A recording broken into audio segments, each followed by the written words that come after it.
Ferdi Sambo hajar cat, namun Richard Eliezer Pudiang Lumiu menembak Nofriansah Yosua Huta Barat. Penasihat hukum terdakwa Ferdi Sambo tidak memahami uraian yang telah dituangkan dalam surat dakwaan penuntut umum. Di situ bahwa rencana itu muncul di Saguling kalau di perusahaan dakwaan, tapi seolah-olah muncul juga di Magelang perencanaan itu. Jadi yang mana yang sebenarnya kita nilai inkonsisten.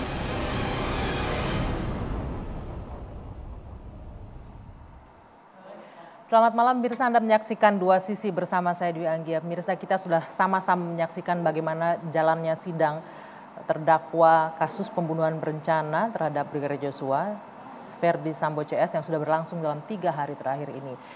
Kita juga sama-sama memantau bagaimana dakwaan yang sudah disampaikan oleh jaksa penuntut umum, kemudian disampaikan pula nota keberatan atau eksepsi dari masing-masing terdakwa, dan tadi juga sudah disampaikan dalam persidangan hari ini.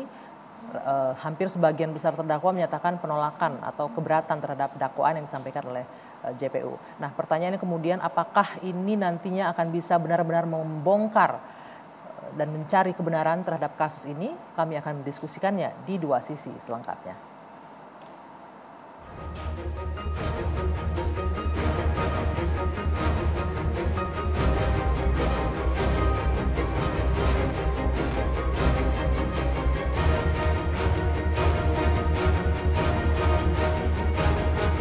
Ferdi Sambo hajar cat, namun Richard Eliezer Pudiang Lumiu menembak Nofriansah Yosua Huta Barat.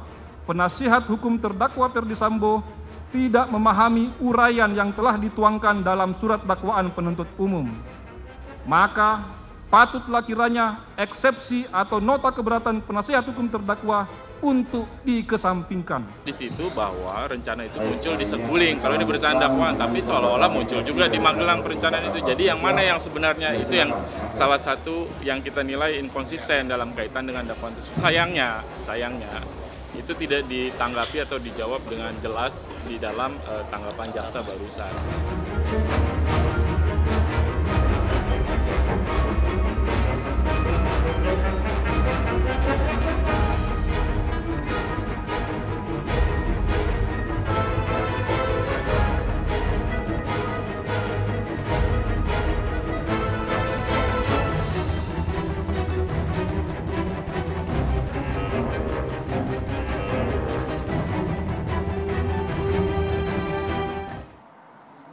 Ya, kita juga menyaksikan satu persatu peran dari tersangka sudah dipaparkan di persidangan yang sudah berjalan dalam 3 hari terakhir ini. Kami akan mendiskusikan malam hari ini dengan sejumlah narasumber pemirsa yang sudah hadir bersama saya di studio. Di sebelah kanan saya ada pengacara dari Putri Chandrawati, Bung Febri Diansah. Selamat malam, Bung Febri. Selamat malam, Anggi. Sehat ya? Alhamdulillah. Ini agak berbeda kalau saya melihatnya, tadinya melihat di KPK, sekarang sebagai pengacara baru ini kita ketemu sepertinya ya. Mungkin akan sering ketemu lagi. Akan sering ketemu. Baik, di sana ada Prof. Gayus Lumbun, mantan Hakim Agung yang akan berdiskusi juga malam ini. Prof, apa kabar? Baik, selamat malam. Selamat malam. Dan sebelah kiri saya ada Bung Roni Talapesi, pengacara dari Richard Eliezer. Selamat malam, Bung Roni. Selamat malam, Mbak Anggi. Ini suaranya agak hilang malam hari ini ya? Kurang tidur. Kurang tidur, gadang karena sidang. Gadang ya? Karena kita beda berkas kan, pelajari terus. Oke, kita juga menanti kehadiran dari Henry Yosodiningrat, pengacara dari Hendra Kurniawan, tapi masih di perjalanan menuju ke studio malam hari ini. Saya akan langsung menanyakan terlebih dahulu nih kepada masing-masing kuasa hukum. Sudah sama-sama mendengarkan dakwaan dan bahkan juga sudah memberikan respon. Ada nota keberatan untuk PC yang sudah disampaikan juga pada hari ini langsung direspon oleh jaksa ya. Bagaimana pertama kali nih kami meminta respon dari pihak kuasa hukum melihat dakwaan dari JPU selain tadi yang sudah disampaikan di persidangan? Ya, kalau eksepsi kan sudah kami sampaikan sejak setelah dakwaan dibacakan langsung kami sampaikan eksepsi. Memang kami sudah menerima dakwaan itu sekitar 3 hari sebelumnya ya. Jadi bukan seminggu sebelumnya, 3 hari sebelumnya, dan kami sudah pelajari dakwaan itu dan beberapa berkas yang ada. Nah, ketika kami lihat di dakwaan tersebut, secara material sudah jelas kami menemukan banyak masalah di sana. Tapi secara formil kami juga melihat satu aspek yang krusial. Misalnya dakwaan itu kan harus disusun secara jelas, secara cermat, tidak boleh ada inkonsistensi begitu antara satu bagian dengan bagian lain.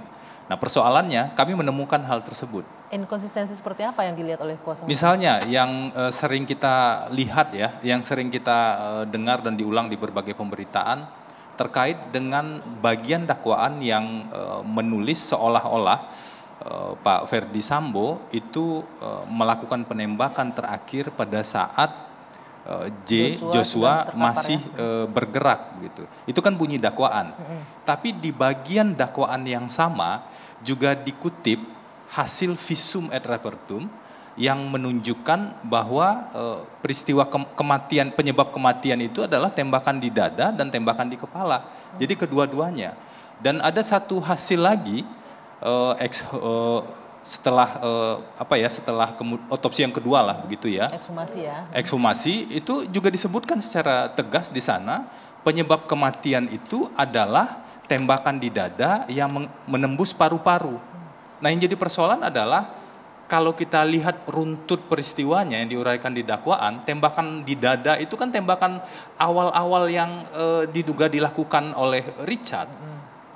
Bagaimana mungkin ada bukti yang mengatakan tembakan di dada yang menyebabkan kematian, tapi kemudian dakwaan menyebut seolah-olah tembakan terakhir Joshua masih bergerak. Nah ini kan inkonsistensi yang kami temukan. Dan ada di dakwaan yang sama. Jadi bagaimana mungkin kami bisa mengabaikan hal tersebut? Itu satu. Yang kedua, begitu banyak asumsi dalam dakwaan tersebut. Misalnya? Asumsi terkait dengan peran Bu Putri. Misalnya, Bu Putri dari rumah Saguling mau menuju rumah Duren 3 itu untuk kebutuhan isolasi setelah PCR. Karena memang menunggu hasil tes PCR tersebut. Tapi itu diasumsikan seolah-olah itu menggiring korban menuju rumah Duren 3, kita tahu di Duren 3 kemudian ada lokasi penembakan. Ya. Kemudian ada asumsi lain. Tunggu, kalau untuk itu kan dijelaskan dalam dakwaan lain di Ferdi Sambo bahwa memang itu atas permintaan arahan dari FS untuk ya kita sebut saja nanti isoman di situ untuk menjalani itu isoman. Poin ketiga yang juga kami jelaskan. Kembali ke poin kedua tadi, ada asumsi lain misalnya seolah-olah peran Bu Putri adalah karena dia tidak menasehati suaminya. Jadi kalau seorang istri tidak menasehati suami, maka dia bisa kena pasal pembunuhan dalam konteks ini. Itu kan jadi pertanyaan yang mendasar. Tapi konteksnya kita tidak boleh lepas dari sini, Mas Febri, bahwa Putri Chandrawati di sini mengetahui ada tindakan perencanaan pembunuhan di situ. Dan itu poin yang ketiga. Poin yang ketiga adalah beberapa peran-peran dari Bu Putri itu hanya bersandar pada satu keterangan saksi. Nggak boleh di dalam hukum itu seseorang dituduh apalagi dihukum hanya berdasarkan satu keterangan saksi. Tidak terkait dengan yang lainnya. Ada satu azas yang kami sebutkan juga dalam eksepsi tersebut, unus testis, nullus testis misalnya. Satu saksi bukanlah saksi. Satu saksi tidak punya kekuatan pembuktian. Kami paham ini sebenarnya fakta-fakta ini berada dalam ranah, bisa disebut nih ranah material lah ya seperti itu atau pokok perkara. Tetapi kalau dikontekskan dengan dakwaan yang tidak disusun secara cermat, karena itu kan kewajiban ya, menyusun secara cermat dan tidak boleh ada inkonsistensi, maka wajar kemudian itu kami masukkan dalam eksepsi. Bahwa tadi jaksa penuntut umum kemudian tidak menanggapi satu persatu, itu hak dari jaksa penuntut umum yang juga kami hormati. Tinggal nanti menunggu putusan pengadilan, putusan sela ya di hari Rabu depan. Mungkin begitu pengantar. Prof Gayus, dari penjelasan ini kita berbicara dari kacamata hakim nih, Prof, sebagai mantan hakim agung tentu Anda juga memahami ini. Ketika seorang JPU memaparkan dengan tidak cermat tadi disebutkan dakwaannya, apakah ini nantinya akan mempengaruhi cara pandang hakim dalam melihat kasus ini secara keseluruhan? Pandang hakim kan harus luas. Kalau dakwaan itu bersumber dari penyidikan, itu dari situ.